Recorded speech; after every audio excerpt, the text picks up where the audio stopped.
everyone. Thank you. Recording in progress. Want to welcome everyone. Want to welcome all voices, perspective, experiences. At WIA, we are so rich in diverse community from all locations around the world, as you can see in the chat. We welcome and respect all of these backgrounds, cultures, and beliefs. It's truly a big aim of ours to create a space where you feel included, that you belong here, and that you are safe and comfortable to share. So please, feel welcome. We're so thrilled to have you join us. Brief roadmap of where we're heading. I'm going to introduce myself in just a minute, introduce our amazing speakers, guide us through an interview with them for about half an hour, and then leave about 10 to 15, we'll see where we are, 10 to 15 minutes for open Q&A. So hang on to those questions that you might have. We'd love to hear from you towards the end of this conversation. And that said, we ask that you kindly stay on mute while we go through this interview. And you feel free to use the chat however you would like. We love seeing, love sent through, hearts, celebration emojis, however you like to express yourself through the chat. We'd love to see that through the conversation. And then we'll invite you later to come off mute to ask questions. So who am I? My name is Brittany Blitzer. I am a new teammate with WIA. I'm our Director of Strategic Development. I was lucky enough to be a catalyst several years ago, and like many of you here, was profoundly shaped by coaching. So really thrilled to be diving more deeply into this global community again. Here at WIA, we are all about access to world-class leadership and coaching for women who work in social and environmental impact. It's really our mission to unleash the potential and increase the influence of women leaders in social and environmental change globally. We believe that when we all rise when we lift other women. And the real point of these Global Ignite sessions, which is something relatively new for us at WIA, is to share and elevate women's voices who are doing something extraordinary in social impact that you might not normally hear on the mainstream media in the same way. So we plan to do these, every month, every couple of months. So stay tuned. But today, it's my great privilege to introduce you to two wonderful co-authors that we have with us, Lauren Schiller and Hadley Dynak. We're going to talk about a lot of things, but a couple of key themes that stand out to me are, trusting in yourself and your power to change the world, and that you have permission to take care of yourself along the way. So you will see on the screen their amazing book cover. I have one here, and it's earmarked and sticky noted all over the place because it's a fabulous book and a beautifully illustrated book. So we are lucky enough to have them here today to talk to us about it. The title is "It's a Good Day to Change the World: Inspiration and Advice for a Feminist Future." So quick introductions for both of them. Lauren Schiller, she's an award-winning interviewer who has created several podcasts and radio shows, including one called Inflection Point, about how women rise up, build power, lead change. She was one of the first female partners in the award-winning advertising firm that she led. And she also co-created, produced, and hosted one of the first women-led podcasts. That's pretty cool. And then Hadley is an activist, nonprofit leader, creative producer. She runs a creative consultancy where she collaborates with artists to bring big ideas into the world and drive action. She teamed up with Lauren on Inflection Point back in 2019 to build partnerships and do what she does best, which is to turn ideas into action. One of those being this amazing book. So thank you both so much for joining us. It's great to be here. Thank you for the wonderful introduction. Indeed. Thank you. We're so grateful. Before we jump into some lessons from the book, would love to hear a little bit more about your backgrounds. And Charlie, feel free to come off screen share so we can see these wonderful faces a little bit bigger. But Lauren, would love to hear what inspired you to launch Inflection Point. Tell us a little bit about what it is and how that kind of started the journey to bringing this book into the world. Yeah, absolutely. Well, the Inflection Point is a podcast and nationally syndicated radio show that is about how women rise up, build power, and lead change. And I loved your introduction, your reference to when we help each other, we all rise. because one of the mantras of the show was, when women rise up, we all rise up. And the show is all about how women rise up. So when and why did I start the show? It was around 2015, which feels like a really long time ago right now, even though it feels kind of like yesterday and not much has changed. But I noticed that women were on the rise. Women were, as I like to say, trending. There were all these women's leadership conferences coming up. There were women's spaces being created. We were seeing more women than ever before in political office and holding positions as CEOs and being recognized that when women are in charge of companies and organizations, they tend to be more profitable and do better by other metrics. And yet there was still so much working against us that, the wage gap, the care gap, assaults on our bodily autonomy, the environment, which affects women greatly, as I'm sure everyone on this call is aware. And so I really, truly felt that we were at an inflection point for women where things could get better, continue to get better, or they could get worse. And I was banking on better because I was looking around and seeing what all the amazing women out there, and men really, but mostly focusing on women, were doing to make this world a better place. So I noticed that in spite of all the talk about women, no one was really talking with women about how they build power, how they lead change, and what happens when they do. So I pitched the idea to my local public radio station, which is KALW. And I saw there's a few Bay Area folk on the meeting with us. So shout out to KALW. And I ended up interviewing over 200 women over the course of 5 years. And that's how Hadley and I met. She joined me in the last year of the show because we were hearing so many great pieces of advice and so much good inspiration and motivation that I wanted to figure out ways to make what we were hearing more actionable and continue to spread the good wisdom in ways beyond just the podcast and the radio show. So that's my cue over to Hadley and what her role has been with us. Well, thank you, Lauren, and thank you everyone for being here. It's so fun to be part of a global conversation right now. So I think the question is, how did this come to be, right?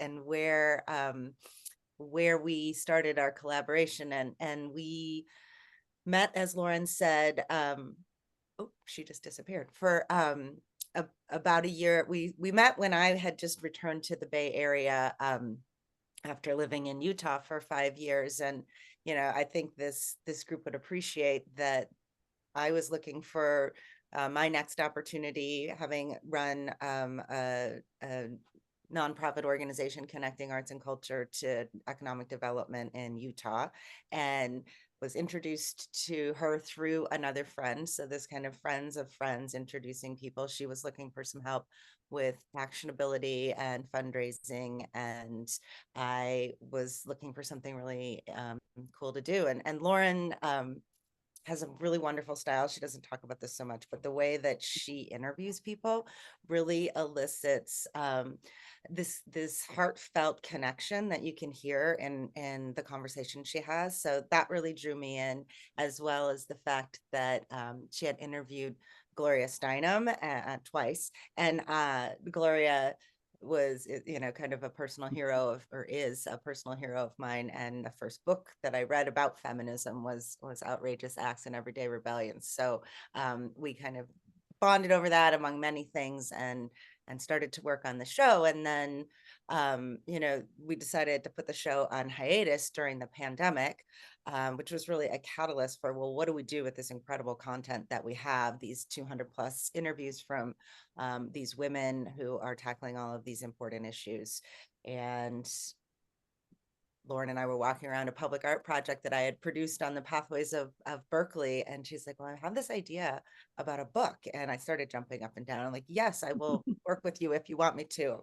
Absolutely. And so we took the opportunity of this really kind of dark, scary period of, shutdown and uncertainty and fear, and we decided we wanted to turn that around and focus on something more optimistic and joyful and hopeful, because there are so many people in the world with such great talents doing so many important things. And so we wanted to lift up some of those that we had talked to and share their advice for how to make change and then how to keep going when things are rough. So that's kind of the backstory of how we are here today. Amazing. I hear in both of your stories, both like a lot of intentionality and serendipity. And I think it's just so beautiful how collaborations emerge with both of those elements. So thank you for sharing that. I'm curious, what, Lauren, you said you interviewed over 200, how did you get it down to the 30 that are featured in this book? That must have been hard. That was hard. It was hard. Well, what was interesting is one of the things that I learned early on in producing audio stories and interviews and figuring out how to even edit within a single conversation, because oftentimes I'll talk to people longer than we actually have time for on the air, is to remember what you remember and what stands out to you after you've hit pause on listening. And I like to say that these 200 women all have a place in my brain kitchen cabinet, if you will, and I can draw on them for various situations. And I wanted to recreate that feeling for everyone who opens this book. And so I will say that a little bit of it just started with the mental filtering, but we were also really cognizant of the environment that we were going into and the many, many pillars that make up what it can be a feminist world. And so we looked at across a wide variety of issues. We also wanted to be mindful that we were having a diverse representation in terms of perspectives, be that age, geography, cultural background, identity. And so just as one example, the youngest person in the book for the age range was probably 17 when I interviewed them. And that's Isha Clark, who's an environmental activist, co-founder of Youth versus Apocalypse, which they were responsible for leading the charge on the very first youth-led environmental march back when Greta Thunberg was sailing across the sea. To Betty Reed Soskin, who I believe is headed towards 101, or maybe just hit her birthday. And she has the designation of being the America's oldest park ranger, and she leads tours at the Rosie the Riveter Museum. And she goes around, or it was, I think now she's resting more, but goes around the country talking about the Black experience. And her great-grandmother was a slave. So we were able to provide ranges like that across, not just age, but other areas too. And then we wanted to make sure we didn't want it to be a book where it was like, oh God, I got to read this. We wanted it to be easy to open. You could flip to any page, you could find inspiration. And so we limited it to 30, although of course, there could be sequels. Well, the book just radiates joy and hope, as you mentioned earlier. So it really accomplished that. And I know it's divided into kind of 5 key themes or steps. Can you tell us a little bit about those and how you landed on that language and the order? Because it is organized in a really interesting way. Yeah. Well, Hadley, do you want to just talk a little bit about your background in terms of the kind of qualitative research approach that we took to get to that? Yeah, it was very deliberate. It was very deliberate. Well, and Lauren and I actually have, the same level of commitment and get it done attitude, but we come from our work from different perspectives. So while Lauren talked about her advertising and marketing background, my background is actually in public health. And that training really helped me to get grounded in, kind of how we are products of the social and ecological systems and environments that we operate within. And that, is whether it's our family or our larger community or our culture, the environment, not only that we live in now, but the environment that we inherited. And so that sense of context is really important to me in my training and in my work. And the qualitative research part of my work in public health school, I think, came to bear in this project as we were going through all these interviews and deciding who to have in the book. It was, this process of all of the criteria that Lauren just talked about, and the idea that we wanted to have points that were unique, so we weren't repeating the same ideas over and over again. So there was lots of transcript review and coding and highlighting and talking back and forth. Well, if this person goes here, then that person could go there, post-its on the wall. So it was a very iterative process. I think it wasn't until, very close to the end of the writing of the stories where we had locked everybody in. There was always a couple of folks that we were moving between different chapters, which yeah, I'll bounce that back to Lauren to talk about the structure and how we did this arc of change. Yeah, so the steps of the book came out of this process where we were thinking about what are the commonalities across all of these stories, and how can we, I mean, making change is daunting, right? Especially in a time when everything feels scary and so much is at stake. And again, we really wanted this book to feel like an accessible guidebook that would be useful on a daily basis, whether it's just a change that you're trying to make in your own home, at work, or in the larger world. And what it came down to is that as we listened to each of these stories, we recognized a pattern, that there's really is a pattern for change. And it follows a similar narrative arc of any good story or any good journey.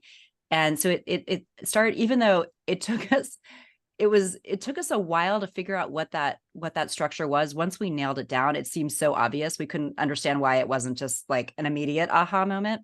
But it became really clear that there are these 5 steps for change. And it starts with imagining, imagine, and then preparing, figuring out what are all your resources and tools that you need and people that you need to bring to bear. Create is the 3rd step.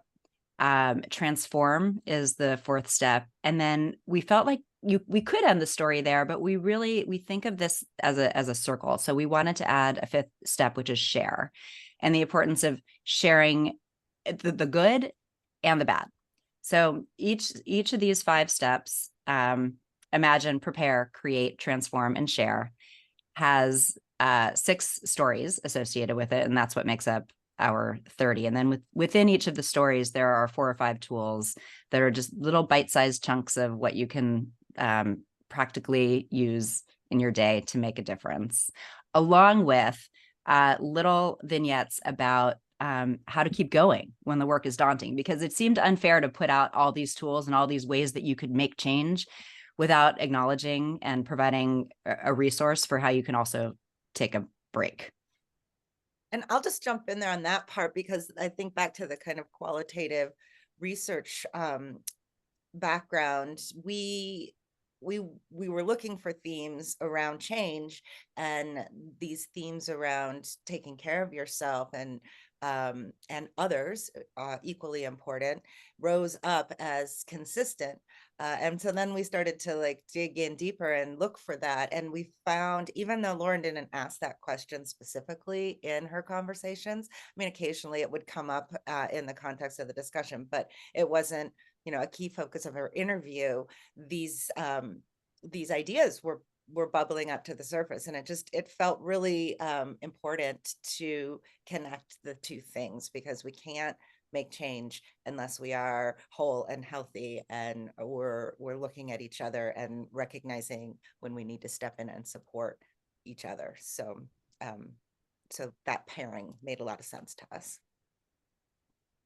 Well, amazing. It's really cool to hear that the well-being piece was so emergent in the data, and that it flowed so well, and paired so well with the action and the guide component. Everything that you did was clearly so deliberate, as well as the choice of using artwork to be a really key component of this book.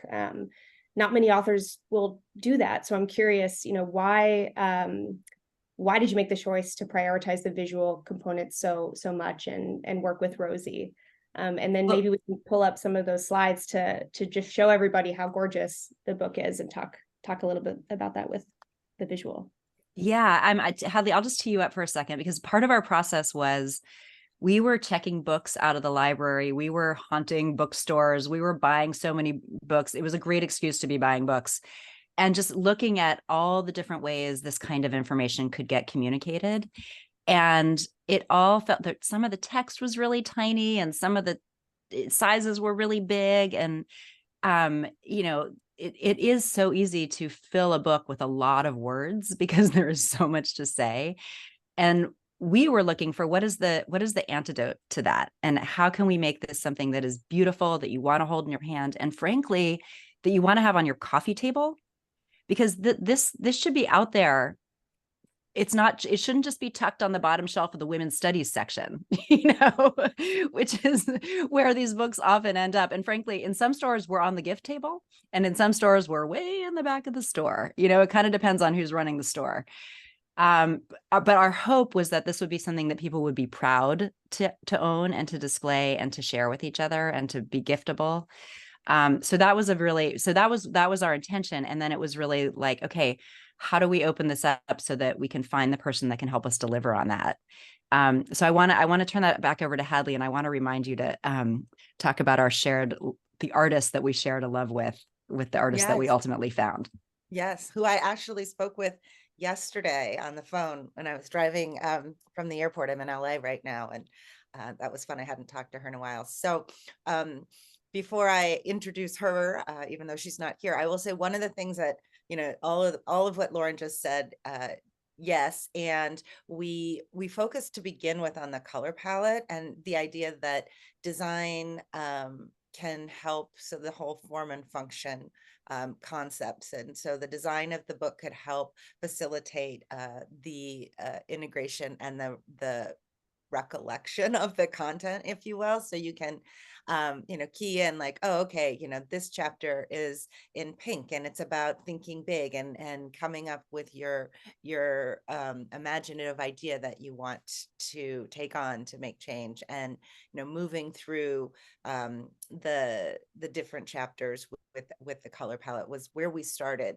And Lauren and I like Pinterest, and so we had many Pinterest boards about books that we loved and design that we loved, and we had one that was artists and illustrators that we loved, and so we would pop things in. And it was really important to us to find somebody that was a little bit different than we are as two white women. We really wanted to round out our team, and yet we wanted to find the right fit. So we had been talking to lots of folks and got introduced to Rosie Petrie, who is the illustrator that we ended up going with through another friend. Same story, right? Friend of friend introductions. And she's from the Midwest. I'm originally from the Midwest, so we had that bond. And she works in fabric mostly. So she had never illustrated a book before, and her pieces are usually huge, like wall-size pieces. And Charlie, if you want to flip forward a couple of slides, we can show the Fabiana illustration as an example.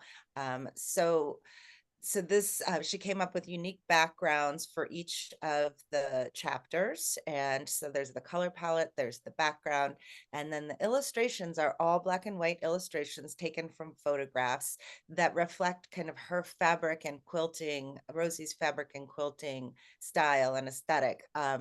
And we loved it because there's a contrast, a big contrast between the action and which is the background, right? There's this energy, and then the person themselves, and often there's a pop of color on the person that we're highlighting.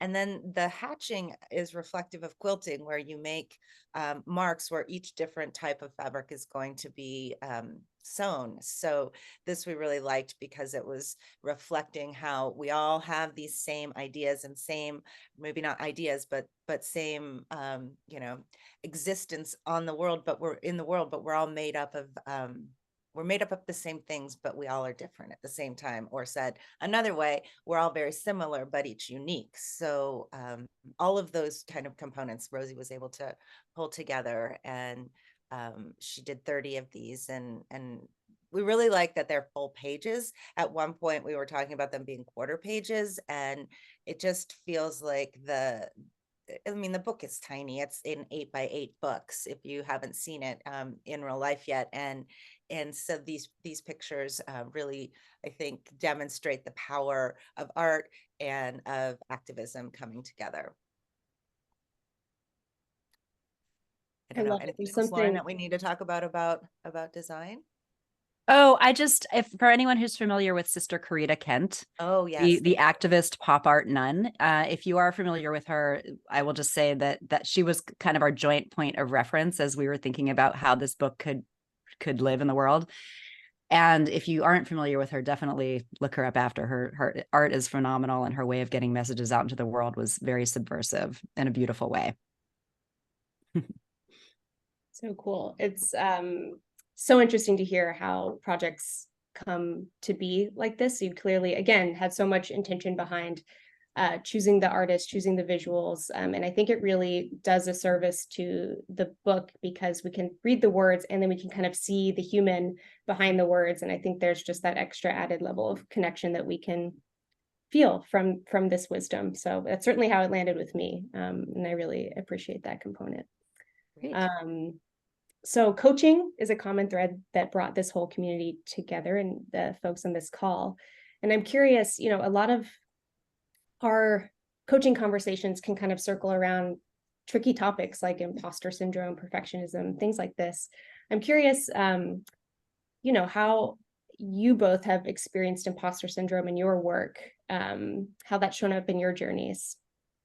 Well, let's stop screen sharing. And I'm going to move on to talking about another person in the book in reflection of that. Imposter syndrome, I wish that term had never been coined, honestly, because Hadley and I were talking about it and it was just, we were just trying to wrap our heads around what do we really mean by that? Do we mean that we think we shouldn't be in the room, that somehow there's someone else that's always going to be smarter than me, that the questions I have, someone I shouldn't ask because clearly everyone else in the room knows the answer? And if that's what we mean by imposter syndrome, of course, we all experience those feelings. And what I have learned over time of being in a corporate setting, in very large meetings with lots of people, often, in advertising, there's a lot of women on the advertising agency side, but a lot of men on the client side, is that actually, if I have a question, everyone else has the same question. It's that has been my experience over and over and over again. And as I think about that, I would say that is what has fueled my ability to be a good interviewer, is to represent the questions that my listeners are inevitably going to have. So chances are no one knows more than you do on the thing that you are the expert in, right? But by the same token, there are a lot of people who do know more, and the ability to be able to ask them questions and learn from them is what makes us all better at what we do. So one of the stories in the book that we love to talk about is in our share section, and that's Rachel Simmons. And when I spoke with Rachel, she was on her, I don't know, her third or fourth book about how her whole theme, she was coaching girls and young women, and she's now actually focused on adult women, about how we are told we have to be everything, which makes us feel like we can't do anything right, and how to avoid this trap of perfectionism. And her story is that I encourage you to read the story, but the short version of it is that she earned a Rhodes Scholarship and she went off to Oxford. And from the day she got there, she felt like she didn't belong. It wasn't the right thing for her. And she felt a lot of shame about that feeling, but ultimately made the decision to come home, and was made to feel really bad about doing that. And it was something that she kept secret for a long time. She one day found herself, again, there's a whole story behind this, talking to a group of girls at a school that had been founded by Oprah, and told them what had happened to her. And she said that the looks on their faces and their recognition of that feeling was so universal that she realized that talking about what has happened to you and talking about, things that you feel like have been mistakes, is a great way to build connections with other people and to make everyone around you feel like they're not alone. So one of her tools here is to talk about mistakes. And she says to make a point of sharing mistakes with your kids. But really, I think it's sharing mistakes with everybody. I love owning up to my mistakes, because then we can just all move on, and figure out how to make it better. She also talks, and this makes me laugh, because she talks about not overthinking. Because the more you overthink, the less you're actually likely to take action. Hadley and I keep joking that our next book is going to be about overthinking, because we overthought. Well, overthought, that's judgmental, right? We thought deeply about a lot of things, but at a certain point, just, as Rachel says, it's not always about the polished finish. And I think that's one of the mantras that Hadley has for her own life, actually, is just keep it moving. Yeah, Hadley, tell us a little more about, how does this show up for you? I'd love to hear your take on it. Well, I was just commenting on the chat, Sarah Cohen's comment about progress, not perfection, and I think this whole idea of perfectionism is something that we struggle with, right? Women tend to struggle with this, and this comes up, at least women who are trying to do important big change making things. So in my own life, my father in particular was very much about quality control, and this idea that everything you do, you need to do your very best. And so that was kind of a family value that was ingrained from an early age, and I think led me and on my path, but also kind of forced me into a box a little bit, that I had to be excelling always, and I had to be thinking about what was next and how quickly I was going to get there. And then from that mantra of do your very best always, I moved into a role with a tech nonprofit, helping them raise money. They were changing they were bringing technology into the public sector, called Code for America, and there they were using the technologists were using an agile development framework, which is a very specific way that you solve problems in the technology world. And the mantra there was done is better than perfect. And I was like, oh, I mean, you still want to do a good job, and you don't want to release something that's not great, but you can at least release something quickly and then build on it and improve on it. It doesn't have to be perfect before you put it in the world. And so that really kind of was the next layer of me thinking about perfectionism. And then in moving through kind of having children and having them go through their teenage years, and focusing on myself a little bit more, was this idea that you have to be really careful where you put your energy. That energy, unlike love, where love is a pie, love is not a pie, energy is a pie. You only have so much of it. And if you aren't thoughtful, so this is back to the overthinking idea, but if you're not thoughtful about where you put your energy, then you may not have enough. So those three ideas, I think, to me, underpin how I make decisions and how I confront this kind of challenge of perfectionism.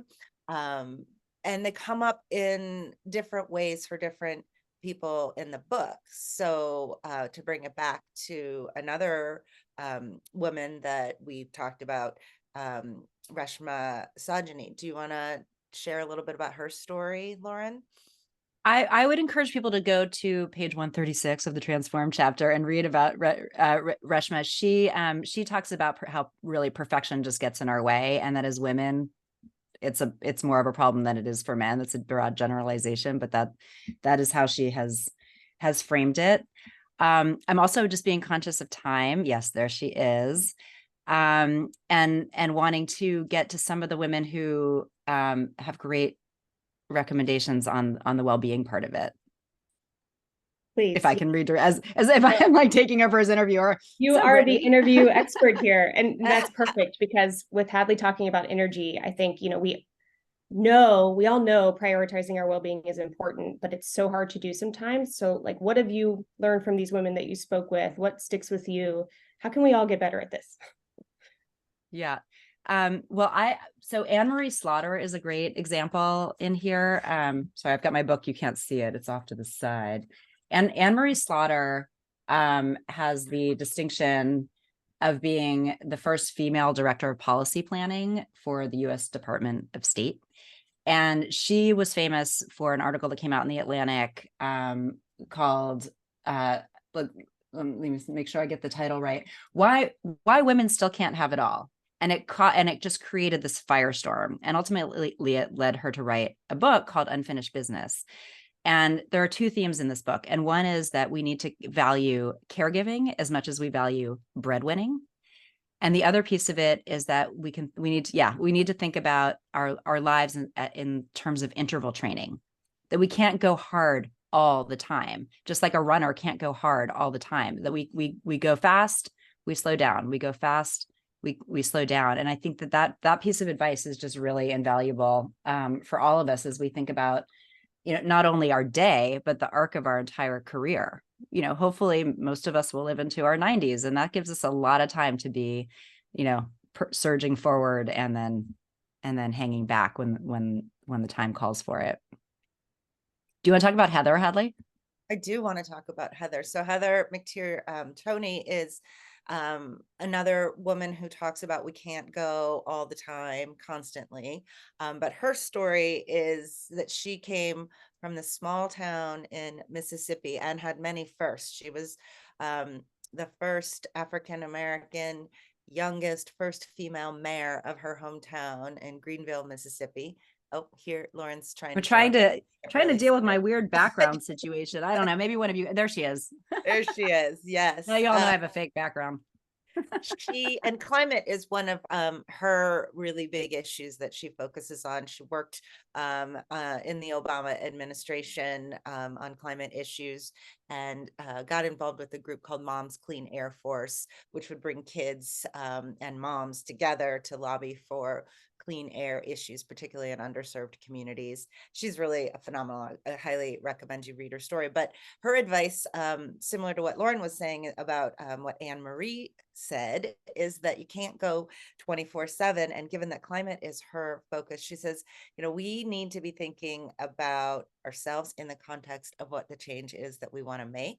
So how can we say that we want to give the earth a break? How can we, focus on less harm to our planet when we're not focusing on ourselves as being on that said planet? So that I think is one of her key messages. The other part that I really like is that she talks about how we can share the load. So maybe if you're tired and you need to have a break on a Saturday, but there's a march and I want to take all the kids to the march, then I'll do that. And then next Saturday you take the kids and I'll go do something else. So it's this collective wisdom and sharing of the load that is the point that she really brings home. Yeah, her name is Heather McTeer. I can add her to the chat if you want me to. So that's about Heather. Amazing. Thank you for sharing those stories. It must be so hard to take. Heather McTeer Tony. Okay, sorry, I just did it. Cool. That's how we work. Perfect. We're seeing your collaboration in real time. Exactly. I'm trying to help out. Well, one final question for you both before we open it up to the others. I was really struck by the title, calling this inspiration and advice for a feminist future. I think we can maybe look back at the feminism of our mothers and comparing that to the feminism of today. And, the three of us have daughters. And so I have to ask, how do you see this guide adapting for the future, like the next future of feminism, like the feminism of our daughters? What do you see in that future? We did dedicate this book to our daughters and all the feminists in our lives. I guess I would point back to yet another person in the book who's in the share chapter. She's the very last person in the book. She has the parting words. And that is Betty Reed Soskin, who I referenced at the beginning. And I don't know, Charlie, she's the last portrait in the slideshow. Yeah, there we go. Exactly. So Betty, who has been around, as I mentioned, for over a century, talks about that these periods of chaos are cyclical. I sense we're on an upward spiral. We keep touching the same places at higher and higher levels. And I think that as, you know, as I look back over the course of my life, you know, when I was a little kid, I was marching for the Equal Rights Amendment. And we are still waiting for that thing to become official, which is shocking. So I hope for my daughters that we at least get that established, and that there's a, you know, that there's a higher level baseline, you know, with every generation. But it does seem like we keep fighting the same battles over and over. But at the same time, you know, women can own homes, we can have credit cards, we're allowed to wear pants, you know. So there, you know, there are these small gains, which I know that sounds very trite because in some countries that's actually not allowed for women. We're making progress, and that's what I tell my daughters, even when it feels so awful, and especially with what we're facing around the environment. And you know, all the tragedy that could have been avoided if, you know, our systems were set up to prevent the abuse of the world that we live in. And I'm hoping that as more environmentally sensitive people get into office, which might mean that we need to see more women in there, who are less about exploitation and more about growth and collaboration, that we will start to see things make a turn for the better, that inflection point, in fact, will keep rising. Beautiful. Hadley, do you want to add anything? I mean, it's such a good note to end on. But yes, of course. I just wanted to reference somebody who I always talk about when we talk about this notion of taking care of ourselves, and that is Sean Korn. And maybe we go back to a full screen just so we can close with all of our faces, Charlie, if that's okay.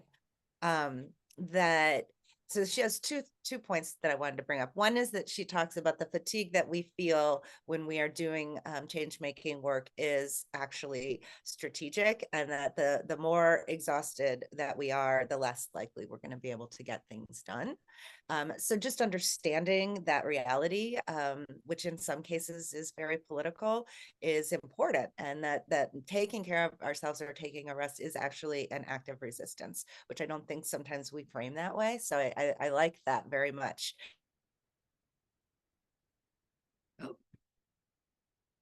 And those words frozen in time. We lost you for a second. Oh, okay. Yeah. Weird. Well, the other piece of this that Sean Korn brings up, oh yeah, it says my internet connection is unstable all of a sudden.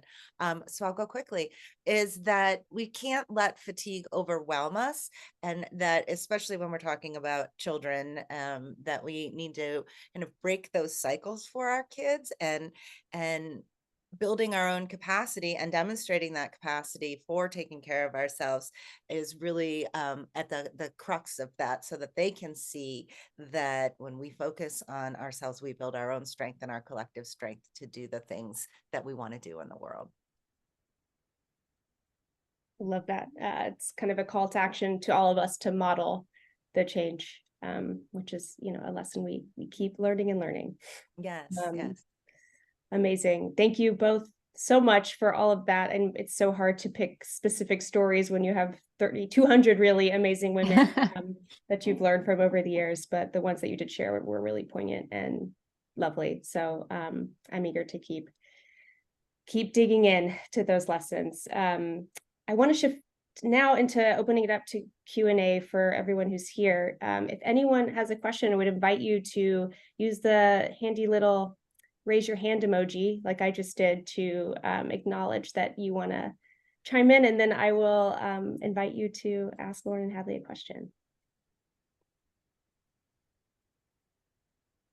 Any brave souls?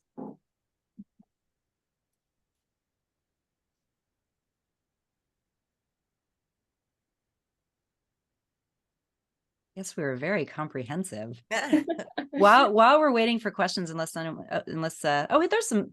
Are Athena and Charlie, are you just showing what a hand looks like? No, I have a question. Jump in, Athena, jump in.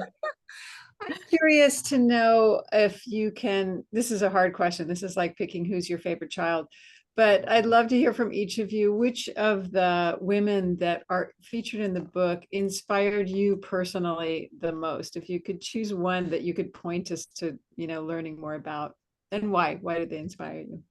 Yes, I have a great answer to that.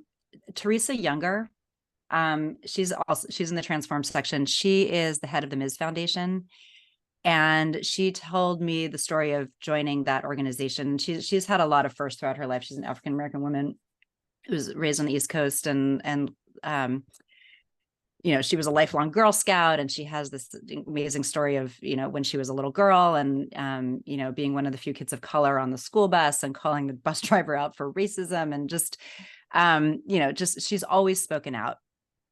And as part of her joining the Ms. Foundation for Women, which helps grassroots organizations deliver on their missions, she went on a listening tour around the country, and she heard from a lot of people that she spoke with that they felt like, she's a feminist, their mission is feminist, they're promoting feminism, that feminism did not feel like it meant anything to them, the people that she was speaking with, that it wasn't inclusive, that they felt left out of it. And so, her takeaway from that was that feminism is for everyone, that we need to be thinking about what it means to bring more people into the movement, that we need to be using the word feminism, and that we need to be owning it as something that, is the social, political, economic, and environmental equality for all genders. And when you set that as a baseline, people she experienced, and I personally too, raise their hand and say, yes, I'm in for that. That is what I want to see in my future. And so I know that word, has been around for a long time, and it's taken on different meanings over time, and it's been demonized. And it's actually even been made fun of in some, and it's starting to show up on every notebook and water bottle, and it's been commoditized, and people are trying to make money off of it. But at the end of the day, the social, economic, political, and environmental equality for all genders is what feminism means to me. And it's something that I try and live by every day, and that I try and emanate to everyone that I speak with, and that I feel like I can now say with pride that I am a feminist, and it's not something to be derided or ashamed of, or it's something that we all can own. And I think that applies to all genders. It's not just for, cis women, and it's not just for cis white women, and that it's something that we need to be thinking about as important for the success of the world that we live in, and everyone who wants to have the opportunity to thrive. Thank you. I love that definition of feminism. I am immediately adopting it. Yeah. Hadley, do you want to jump in? I know Athena framed the question to both of you. Well, I would just say that it is like picking a favorite child, and it really depends on the day and the need and the mood in terms of who I'm drawn to. And so, in active evasion of your question, I will say that, we really wanted this book to resonate with all different kinds of people doing all different kinds of things. You don't have to be out there, lobbying for climate change or working on reproductive justice, at your local legislature. You can really be focusing on any aspect of your life, of your work, of the world, and there's something there, I think, that you can find that's beneficial. And the idea that you can open up the book, hopefully you read it from cover to cover, and kind of get the baseline, and then you open the book and you can find a nugget on any page that's relevant to what it is that you're trying to accomplish in any given day, even if that means just, like juggling 5 balls and making sure one doesn't drop. There might be something for you there, or, you've got an important meeting, or, you're trying to solve a problem with a coworker. So it's not just about, people that are driving forward feminist change. That's the underpinning context, but that the book and all the women in it really are people that are kind of our cheerleaders behind us, that are helping us accomplish whatever it is that we are setting out to do. Yeah. Lovely. Awesome. Last chance to raise your hand. Anyone else on the call with a question?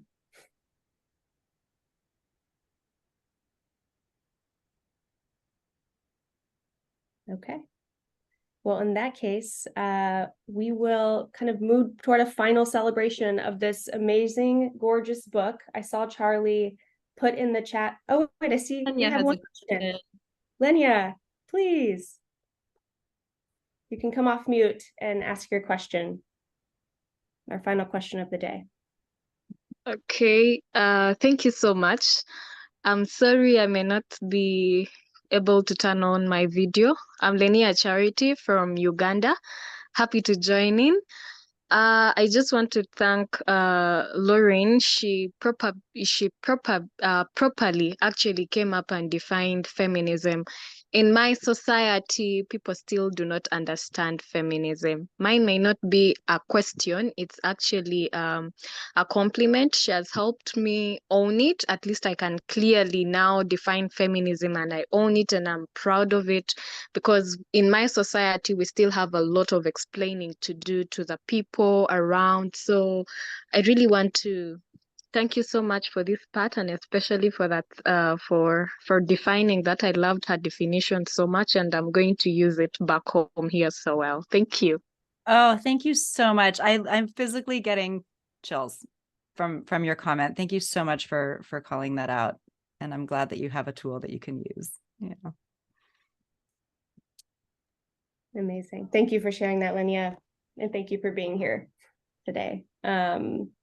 Wonderful, everyone. Well, as I was starting to say, we want to make sure that if you haven't already had the chance to get this book or several copies to gift to all your loved ones, because it is such a lovely gift in and of itself. And we want to make sure you know where to find it, so that we can give back to Lauren and Hadley, who have given us their time today to tell us a little bit more about their work. Charlie, maybe if you want to paste it one more time, just at the lower part of the chat, so anyone who's curious has an easy way to find it. Lauren and Hadley, I don't know if you want to tell us where or is best to look, or your hopes for how this book gets out into the world. Any final? Yeah, absolutely. I kind of like we've been talking about it so hard to choose who to talk about, but I feel like there's one more person that I think would be a great note to leave us on, and then I will repeat the URL multiple times. So as Hadley mentioned at the beginning, Gloria Steinem she's in the book. And she's known for many things, along with being, one of the, original feminists from, the 60s, before some of us were born, when some of us were little kids. And one of the things that she talks about, which I found to be really unexpected, and that I just think is such a great note to leave us on, is she talks about the importance of laughter. And because joy is something that we really feel like that's the desired outcome here, right? And she talks about how if you use the degree of laughter as proof of freedom, it's kind of a daily guide. So we'll all just sit with that and find as many opportunities as we can to laugh. I love to laugh, often at inappropriate times, right now even. So that's Gloria Steinem. You'll find her in the Create section. The book is available, hopefully, at your local bookstore, at least here in the US. I don't think it's been distributed internationally yet. It's agoodDayBook.com. And we are encouraging everyone that we talk to get one for themselves, get one for a friend, and get one for your local library. It's agoodDayBook.com. You have many, you can buy from, the big giant, and you can buy from the independent bookstore, and you can do it online. Thank you so much for having us, Brittany, Athena, and Charlie, and for everyone, for all your amazing comments. It really reinforces why we wrote this book in the first place. We really appreciate your time today and letting us talk about it. Thank you so much. It's our honor, and we were thrilled to have you. Thank you for giving us your time today and sharing. Time is such a precious resource, and everyone here chose to be here today. So thank you, everyone. I hope everyone has a great rest of your day, your evening. If you want to come off your video and show some visual celebration or love for our speakers, please feel welcome to. We're really grateful. Oh, hi, everybody. Oh, it's so good to see your faces. Oh, little people too. Thank you. Thank you, Lauren and This was Hadley. so Thank fun. you so much. Thank you. Beautiful. Have a great day, everybody. Bye. Have a good day and a great day. It's a good day to change the world. Bye, Bye. everyone. Thank you so much. All right.